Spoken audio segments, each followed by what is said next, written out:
Keepers of the Earth by Michael J. Caduto and Joseph Bruchac. I just went to the first page that I flipped open. It's kind of like Oracle Tarot cards for me. Page 41, Chapter 6.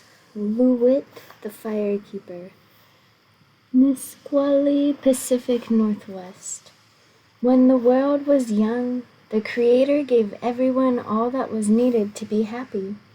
The weather was always pleasant. There was food for everyone and room for all the people. Despite this, though, two brothers began to quarrel over the land. Each wanted to control it. It reached to the point where each brother gathered together a group of men to support his claim. Soon it appeared there would be war. The Creator saw this and was not pleased. He waited until the two brothers were asleep one night and then carried them to a new country. There, a beautiful river flowed through and tall mountains rose into the clouds. He woke them just as the sun rose, and they looked out from the mountaintop to the land below. They saw what a good place it was. It made their hearts good. Now, the Creator said, "This will be your land." Then he gave each of the brothers a bow and a single arrow.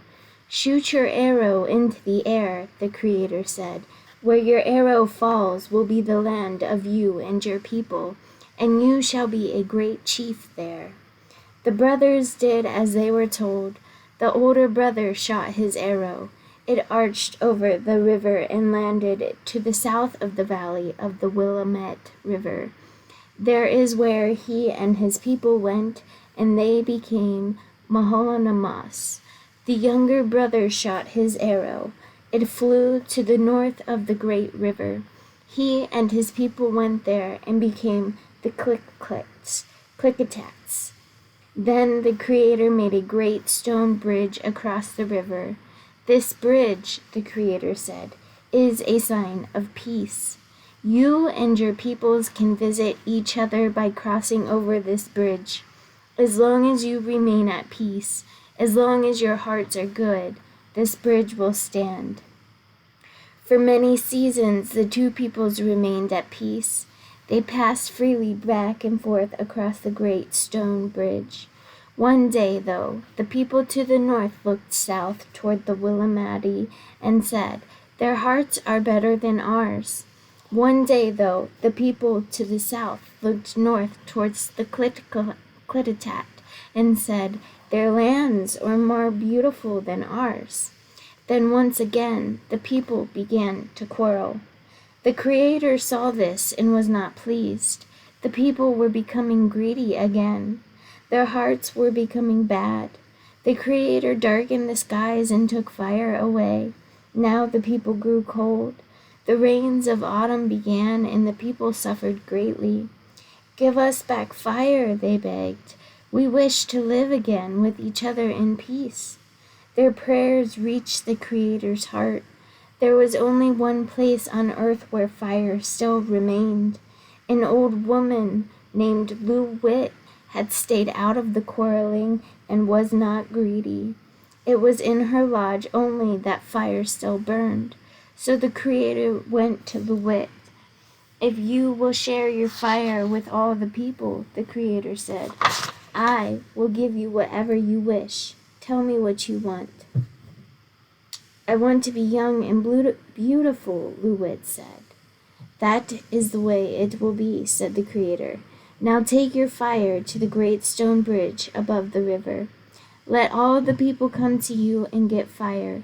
You must keep the fire burning there to remind the people that their hearts must stay good." The next morning the skies grew clear, and the people saw the sun rise for the first time in many days. The sun shone on a great stone bridge, and there the people saw a young woman as beautiful as the sunshine itself. Before her, there on the bridge, burned a fire. The people came to the fire and made up their quarrels. Luwit gave them each a fire. Now their homes again became warm and peace was everywhere. One day, though, the chief of the people to the north came to Luit's fire. He saw how beautiful she was and wanted her to be his wife. At the same time, the chief of the people of the south also saw Luit's beauty. He, too, wanted to marry her. Luit could not decide which of the two she liked better. Then the chiefs began to quarrel. Their peoples took up the quarrel, and fighting began.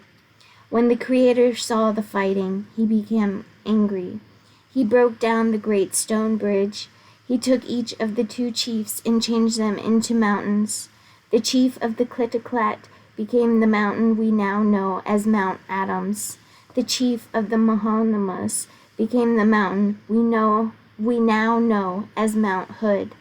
Even as mountains, they continued to quarrel, throwing flames and stones at each other. In some places, the stones they threw almost blocked the river between them. That is why the Columbia River is so narrow in the place called the Dalles today. Luit was heartbroken over the pain caused by her beauty. She no longer wanted to be a beautiful young woman. She could no longer find peace as a human being. The Creator took pity on her and changed her into a mountain also, the most beautiful of the mountains. She was placed so that she stood between Mount Adams and Mount Hood, and she was allowed to keep the fire within herself, which she had once shared on the great stone bridge.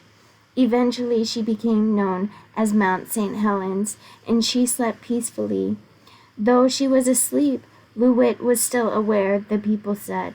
The Creator had placed her between the two quarreling mountains to keep the peace, and it was intended that humans too should look at her beauty and remember to keep their hearts good, to share the land and treat it well. If we human beings do not treat the land with respect, the people said, Luit will wake up and let us know how unhappy she and the Creator have become again. So, they said long before the day in the 1980s when Mount St. Helens woke again.